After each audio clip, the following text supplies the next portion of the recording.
Agama Buddha dia hanya mempraktikkan beberapa perkara seperti cara-cara menyembah dan cara-cara nak apa benda ni bersunyi diri, itu sajalah. Dia tak ada masalah ekonomi. Dalam kitab Buddha ada, cara jual beli tak ada. Dalam agama Kristian, cara buat pinjaman, cara nak buat saham tak ada. Dalam agama Yahudi pun tak ada juga, tak lengkap. Tapi Islam lengkap. Nah, tapi kita pemeluk Islam yang anggap Islam itu tidak lengkap, iaitu sembahyang, zakat, puasa, haji saja. Dah hukum akal tak ada, politik tak ada, pentadbiran tak ada kena-mengena. Mana dia tak faham agama dia sendiri.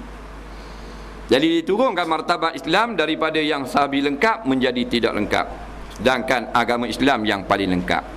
Bukan kata masalah nak hukum pencuri, hukum orang maknanya berzina, bukan maknanya masalah kasino, masalah kilang arak dan sebagainya ada dalam Islam. Hak remeh-temeh pun dia ada peraturan dalam Islam. Cara nak pakai selipar, Nabi pesan masuk kanan dulu. Nak masuk tandas, masuk kiri dulu. Tak? Dia gitu. Habis khabar. Nak potong kuku, jari telunjuk dulu. Benda remeh-temeh dipesan berik oleh Nabi. Tiba-tiba hudud tak ada dalam Islam, dia kata. Sebab tu Islam bukan ibadah sahaja. Islam itu ibadah, ada muamalat, ada munakahat, ada jinayat. 4 robak menjadi satu. Satu ni agama, satu ni belah pak, dia jadi suku. Suku tu Arab panggil robak. Suku campur suku jadi setengah tak? Kalau suku campur suku, campur suku, campur suku, jadi satu. Faham? Satu ni baru Islam. Suku yang pertama dia panggil robak ibadah. Suku yang kedua dia panggil muamalat. Suku yang ketiga dia panggil munakahat. Suku yang keempat lengkap, ada jinayat. 4 ni suku jadi satu. Dia panggil Islam yang syumul. Pecah pula banyak.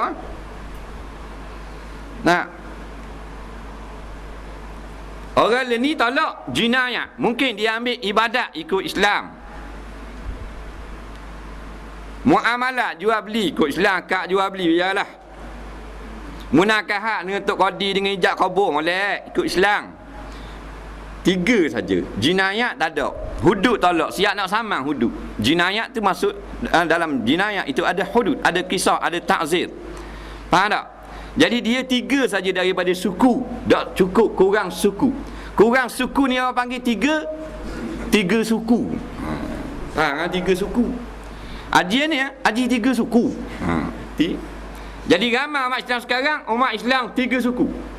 3 suku boleh buat kira cara tak? Tak boleh. Tu kata. Apa tu? Dia sesuku kurang. Pentadbiran ekonomi jinayat. Nampak? 3 suku tak jadi. Orang tu buat kira ke mamak derih tu 3 suku tu. Boleh tahan. Orang reti lah gitu. Dia suka. Suka ingat. Bukan lagi kita.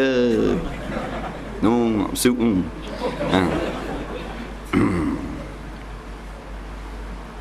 Jadi segala peraturan, patut dia kata al-Islam dinus syumul. Islam agama yang syumul, makna lengkap. Lengkap ni benda kecil khabar, benda besar lebih lagi. Daripada benda perkara yang telah lepas, perkara yang sedang berlaku, yang akan berlaku. Daripada alam rahim cerita, alam rah-ruah, alam syahadah, alam barzah, alam akhirat, syurga neraka. Habis. Tak ada yang tinggal. Bak naji, bak tu ada agama lain. Cara bersuci daripada naji tak ada. Bak tu cukup lekat. British dia tahu benda ni, maka dia buang. Tinggal ibadah saja. Suku teruk ada 3 suku. Yang ada sekarang ibadah saja. Ibadah, robok ibadah ni kalau kita pecah bermula dengan taharah. Taharah masuk dalam bab ibadah. Tapi dipanggil ibadah khususiah. Sebenarnya semua adalah ibadah, tapi ini ibadah khususiah. 3 suku lagi ibadah yang bahasa umumiyah.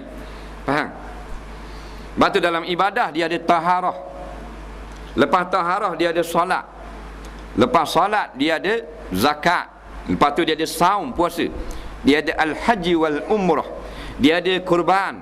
Nampak? adhiyah. Dia ada masalah-masalah yang bersangkutan dengan ibadah habis. Nampak? Dalam taharah pula diperincikan lagi masalah air, masalah najis, masalah istinja, masalah tayamum, masalah haid, wudu, mandi dan sebagainya.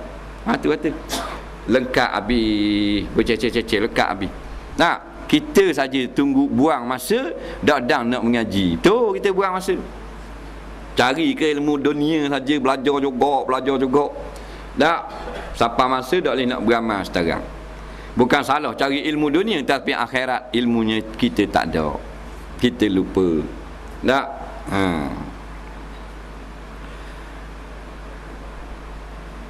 Dan undang-undang yang merangkumi penyusunan kehidupan manusia habis ada belaka dalam Islam.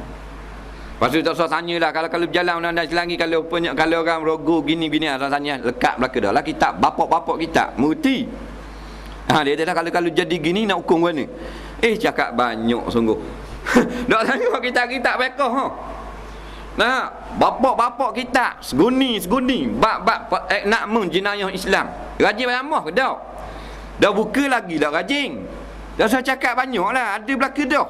Masalah kalau gini, kalau gini. Nah, kalau pencuri buat lagi ni hukum potong tangan ada belaka. Nah, nak buat ke tidak tu? Macam ajak mari surah lah, mari dah ha. Ni tanya pula dah, ku apa ustaz? Dah habis ku apa? Dah duduk kat mana? Dah panas tak? Depan ada kipas tak? Tak ada makan. Macam-macam macam. Tak, lepas tu boleh balik tak? Masa mana? Berat nak. Mari-mari lah. Nak? Kata. Undang-undang peraturan Allah Ta'ala kata potong tangan pencuri. Tak? Kalau suruh bunuh anak, wajib kena taat. Wajib taat tak kalau Tuhan suruh bunuh anak? Wajib tak taat? Wajib lah, patut panggil Islam. Dah ni suruh bunuh, suruh potong tangan pencuri. Nak, yang memang layak dah. Di Islam ni gini, taat kita pada Allah gini, kalau Tuhan perintah suruh bunuh anak, bunuh lalu. Kalau Tuhan beritahu jangan pelesik, jangan hetang. Dalil Nabi Ibrahim. Ingat cerita Nabi Ibrahim dengan Nabi Ismail. Tuhan beritahu sembelih. Bukan Tuhan beritahu buat raung, cabang. Tak. Beritahu sembelih tu beritahu bunuh ke beritahu apa? Hukum mati tak tau? Beritahu sembelih. Suruh bunuh tak? Tak suruh bunuh. Suruh sembelih dia pesankan anak dia ni, ayah nak pergi dia sibuk sikit. Kambing kita tu hak duduk nakal sangat nak tamu orang tu umur sembelih lah. Makan orang surah, tapi jangan bunuh. Rebah anak nak buat gua ni sembelih, jangan bunuh. Sembelih tu suruh bunuh lah, faham? Tapi Islam ni tak suruh bunuh orang. Dia nak khabar wajibnya taat siapa suruh sembelih anak. Nabi Ibrahim cakap banyak. Bila turun ayat, dia tak cakap banyak pasal dia Islam. Dia nak tunjuk contoh pada kita ni orang Islam. Tak cakap banyak. Tak tanya pula apa benda benda-benda anak ni Tuhan, mu betul tak Tuhan? Tak cakap banyak dah. Jember pergi ambil pisau dapur. Dah.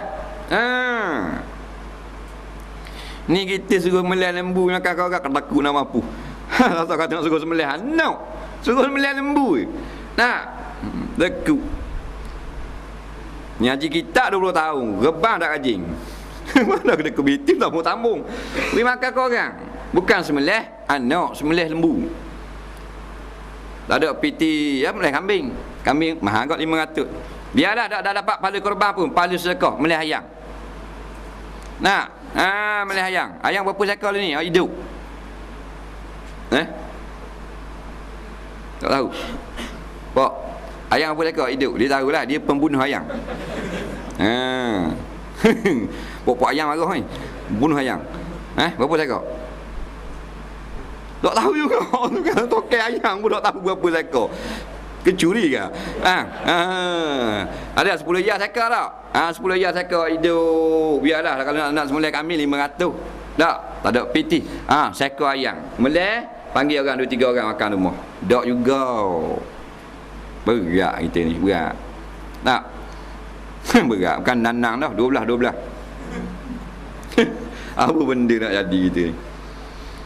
Mahal sangat lah, mahal sangat ayam 10 ayam. Ginilah, maknanya buat jepuk lah 3 utir. Buat mari surah, pergi makan kan. Nampak? Tak juga. Tak ada lah nanti bulan ni mari jepuk kali. Mari nasi kali juga kek akan mama. Terus kata sia seorang, 2 sen seorang dah nasi segenggang. Ayo. Biskut mari dah hari. Oh tu nak ngaji kitab ikan. Kadakuk nak apa nak ngaji kitab besar-besar. Nak berkat ni ngaji kedekuk. Nak pergi makan orang, ada orang miskin pergi makan. Melih ayam boleh gaji dah 1000 gaji. Cari ayam sekor 10 ayam melih makan orang. Tak apa salahnya. Ni baik yang mengenai persorangan, kekeluargaan, kemasyarakatan, kenegaraan, tak ada benda yang boleh tinggal. Kalau tinggal rosak kita. Sama ada dengan baik yang berkenaan orang persorangan, kita dengan Tuhan. Nampak? Kita dengan Tuhan ada hukum. Adab-adab kita dengan Tuhan. Hukum kita seorang, duduk seorang tak. Dia ada hukum, bukan bebas. Dia ada hukum yang tak terjadi dengan seorang. Macam ngopak dia seorang tak jadi. Dia nak cerita hal buruk orang, cerita ke ayam, cerita ke kambing, tak apa. Dia tak boleh orang dengar, dia panggil ngopak. Nampak? Tapi kalau ujub tak perlu pada temang. Seorang diri tak apa, duduk dalam gua dalam hutang tu, duduk khalwat, tak. Ujub dia boleh mari. Rasa hebat aku. Ujub. Tapi nak riak tak boleh. Nak tunjuk orang tak ada. Nak. Kekeluargaan dia ada hukum keluarga. Hukum hak kita kait dengan keluarga. Masalah kita dengan ayah dengan mak lain, dengan adik-beradik lain, adab-adab, tata susila dan sebagainya, cara cakap lain, cara marah lain. Dia boleh marah mak ayah, tapi cara dia tak macam marah anak-anak. Tak, tempat marah kena marah. Apa marah? Pasal buat barang salah. Tapi cara marah dia kena pada tempat dia. Cara marah pada rakyat lain, cara marah pada raja pemerintah lain. Nak. Kemasyarakatan, hubungan antara kita dengan masyarakat, itu Islam cukup lengkap. Dan kenegaraan negara tak boleh terlepas juga. Negara yang mensukukan agama daripada pemerintahan dikatakan negara sekular. Dr. Yusuf Al-Qardawi, seorang ulama besar mutaakhirin, telah mengiktiraf negara Malaysia sebagai sebuah negara sekular. Kerana di dalam perundangan tidak ada akta-akta yang termaktub dalam Al-Quran dan hadis. Itu saja. Sistem mahkamahnya, cara peguam bela dan pendakwa dan sebagainya tidak ada kena-mengena dengan Islam, maka dikatakan negara sekular, iaitu negara Islam yang memisahkan agama daripada kedaulatan. Kita beri peringatan pada pemerintah yang ada, bukan kita deki kerana dia senang, dia seorang menteri, tak. Beri peringatan. Tak, wa zakir fa inna zikra tanfa'ul mu'minin. Beri peringatan kerana beri peringat. Mudah-mudahan beri guna pada orang beriman yang mendengar. Itu saja. Mu nak jadi menteri lah gila, mu nak naik kereta harga 14 juta ke anda, mu nak naik helikopter, nak naik kapal selam pun. Tak, tetapi mu akan kena tanya kayak gini bila berhadap kepada Allah. Tak, memang kesenangan itu kadang-kadang menyebabkan kita lupa kepada akhirat. Jika senang sangat, tak berasa takut. Nah,